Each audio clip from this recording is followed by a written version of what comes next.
உலகப் போர் இனிமேல் துப்பாக்கியால் அல்ல, ஒரு லேப்டாப் கீபோர்டு மூலம் தொடங்கலாம். சைபர் ஸ்பேஸ் என்றால் என்ன தெரியுமா? நாம் பயன்படுத்தும் internet, mobile, bank app, email, satellite network, இந்த முழு டிஜிட்டல் உலகமே சைபர் ஸ்பேஸ். இந்த உலகத்தை தாக்குவதுதான் சைபர் அட்டாக்.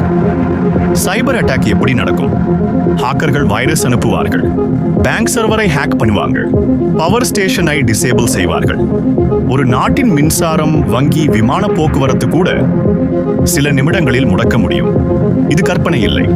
2010 ஒரு சைபர் அட்டாக் ஈரானின் அணு நிலையத்தில் உள்ள நூற்றுக்கணக்கான இயந்திரங்களை சேதப்படுத்தியது.